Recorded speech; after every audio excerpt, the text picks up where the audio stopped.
this afternoon's match? Well, first of all, congratulations to Charleston. They played very well.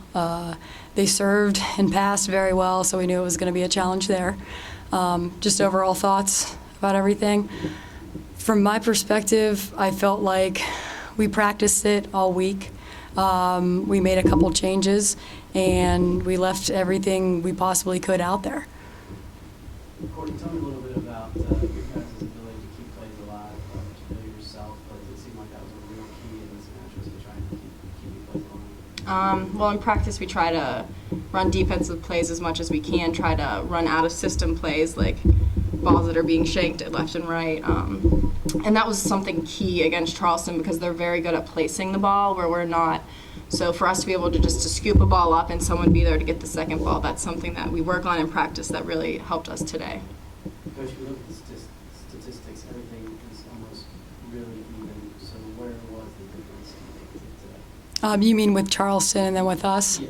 I think the same thing. I think it really came down to serving, serve, receive, and then us also terminating the ball whenever we needed to. I think that we struggled with that for a little bit, and then they did a good job running their middles. Okay. Any final thoughts on this season?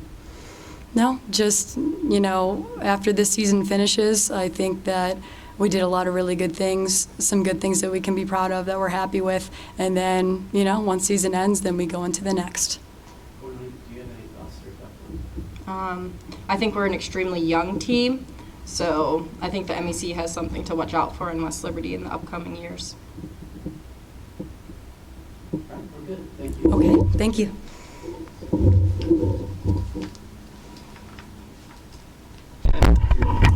Oh, weird.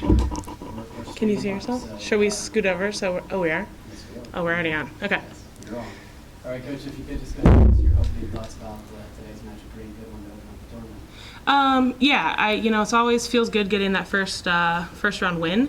I'm hoping the girls feel that same way. I think we came out a little tense, and if we can find, our calm UC volleyball, that we're going to be able to do well, hopefully, throughout the rest of the tournament.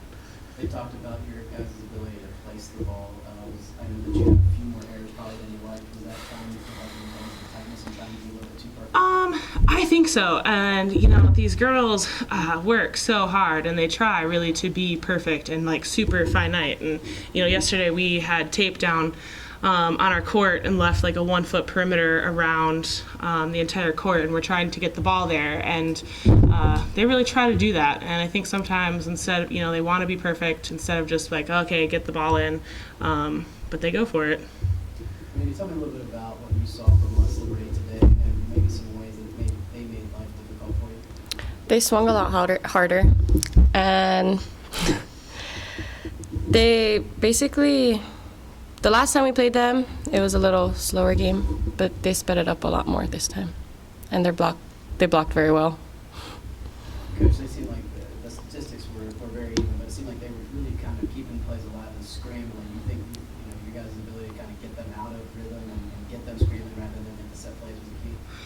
Absolutely. We've been trying to focus these last 2 weeks, especially looking, on into the tournament, playing Fairmont and hopefully Wheeling in the championship, is, battling, and we might not get the first kill of a rally. We might not get the second kill of a rally, but really keying in on okay, let's, refocus on this, free ball, down ball, whatever we're getting back, and putting away a third ball.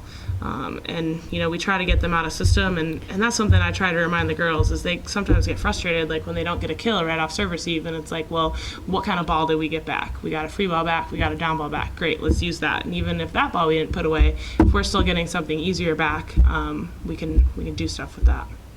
After being down, or after this match being tied 1-1, Randy, did anything change? Did you guys do anything differently, or was it just kind of... It was just something that had to click.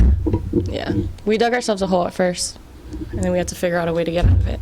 What about facing adversity in each of those, first 2 sets? I think you guys were down, but you kept battling back, and obviously not the first set. But, tell me a little bit about that in this tournament environment, how you can maybe build some confidence out of it. If we just stay positive and not really dwell on the mistakes, we turn hard on ourselves. Your challenge is to kind of loosen them up and make sure they're not too uptight? I try to. Like, Danielle, my assistant, does a much better job of that because sometimes I get to be on the serious side too. But yeah, I do try to remind them to stay positive and, not focus on the mistakes, focus on what they can control on the next point. And, emotionally, they just want to win and be perfect so desperately that sometimes they forget to just relax and just play volleyball and have fun. That's something we say a lot to them, is to have fun and enjoy what they're doing. Actually, they should come in here and watch you guys do the press conference. Have fun with this. A lot of fun. Hey, congratulations. Thank you. Thank you.